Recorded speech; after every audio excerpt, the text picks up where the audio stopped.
Assalamualaikum warahmatullahi wabarakatuh.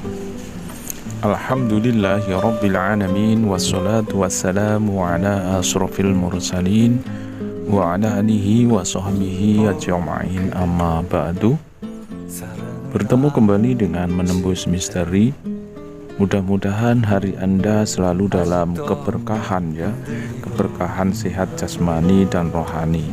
Saudara Menembus Misteri dimanapun Anda berada, pada video kali ini kami akan memberikan sesuatu tata cara kita ini berobat.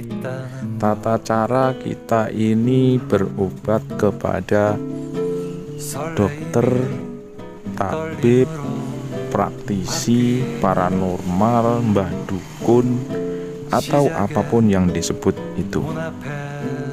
Tata cara ini, kalau Anda tidak menunaikan,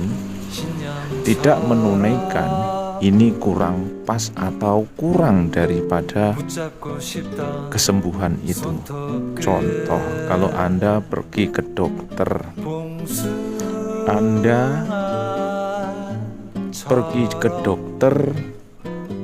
masuk ke tempat rumah sakit, belum ketemu dokter, Anda sudah ditarik orang parkir.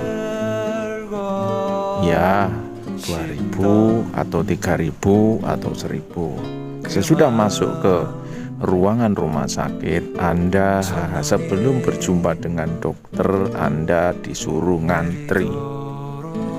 Dan sesudah itu sembuh dan tak sembuh, Anda harus membayar berapapun itu. Nah, itu tata caranya. Dokter kalau ditanya sembuh apa enggak, dokter pun enggak bisa menjawab.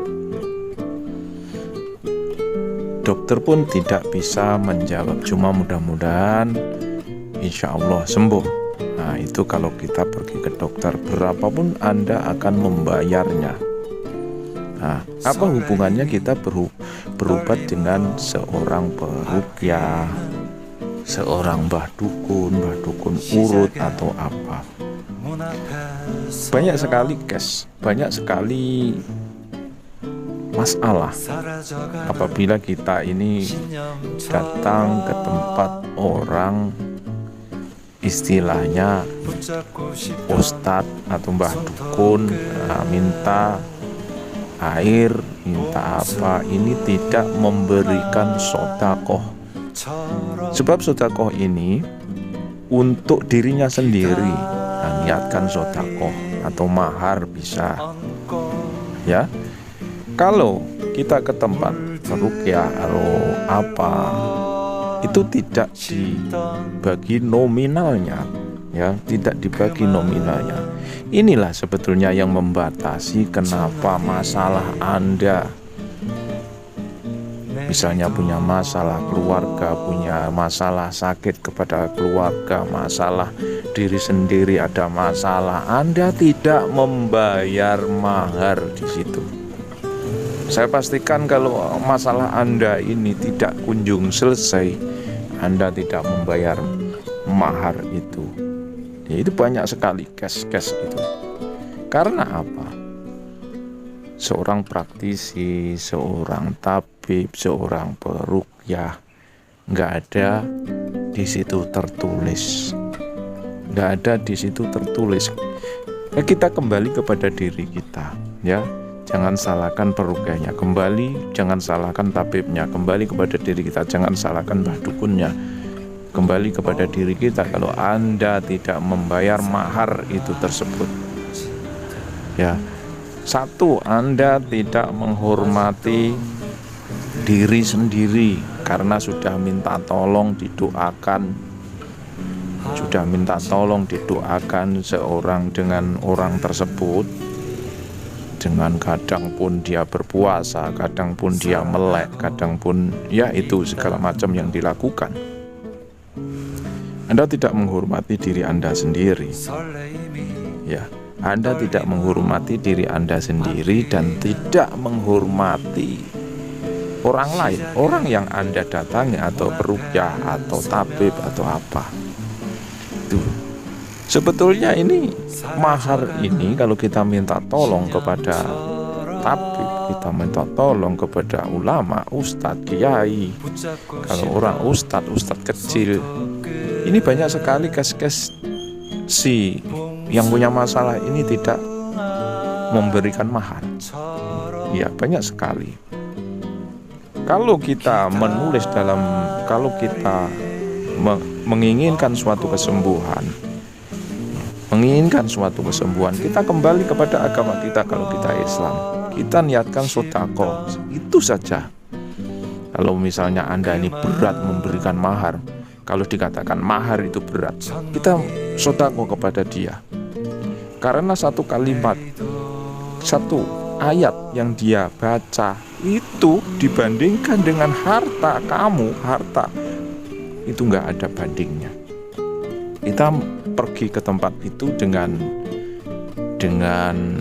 perasaan, dengan keyakinan bahwa orang itu adalah perantara untuk menyembuhkan. Tetapi kalau Anda tidak mempunyai tingkah laku, tidak mempunyai tata cara begitu, insya Allah Anda tak akan menemukan kesembuhan. Anda tidak akan menemukan masalah Anda ini terurai gitu.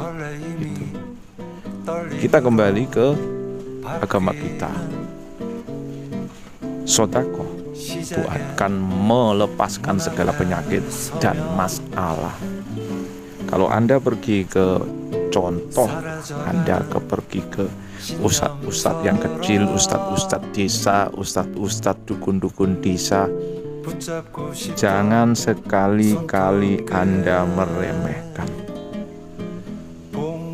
Ya, jangan sekali-kali Anda meremehkan. Bayar itu maharnya dengan kalau Anda misalnya nggak mau, ya kalau itu dikatakan mahar, sedekah dengan niat sedekah diri Anda supaya terlepas dari segala masalah dan penyakit tersebut. Nah, inilah tata cara yang sering tidak diindahkan kepada si pesakit. Ini si pesakit cenderung menyalahkan, saya berobat ke sana nggak sembuh, saya berobat ke sana nggak sembuh, saya berobat sana nggak sembuh. Sudahkah Anda membayar maharnya? Sudahkah Anda mempunyai perilaku yang bagus kepada orang itu? Sudahkah Anda sedekah diri Anda untuk menebus diri Anda membuat kesembuhan itu? Tanya pada diri sendiri. Jangan menyalahkan dokter, jangan menyalahkan tabib, jangan menyalahkan peruqyah. Nah, kalau pergi ke dokter, mau nggak mau Anda akan membayar. Tapi kalau Anda pergi ke peruqyah, Anda pergi ke tabib, Anda pergi ke dukun, dia tak akan membantah walaupun Anda tidak membayarnya. Nah, itu. Tetapi kalau Anda tidak membayarnya, Anda tidak menghormati diri Anda sendiri dan tidak menghargai nyawa Anda sendiri. Kembali kepada diri kita. Ini banyak sekali berlaku ya. Berlaku berobat di desa-desa, di kampung-kampung. Nggak ada nominalnya. Banyak cara untuk membagi kepada si praktisi tersebut kalau di kampung ya. Kalau di kampung misalnya dia punya anak kecil, mahar itu dibagi ke anaknya. Kalau misalnya orang itu tidak mau dibagi apa-apa, belikan beras letak depan pintunya. Itu banyak berlaku orang yang mempunyai akal. Itulah tata caranya supaya Anda terhindar. Saudara menembus misteri dimanapun Anda berada ya. Saya terpaksa menguraikan ini ya, masalah ini kepada semua subscriber. Mudah-mudahan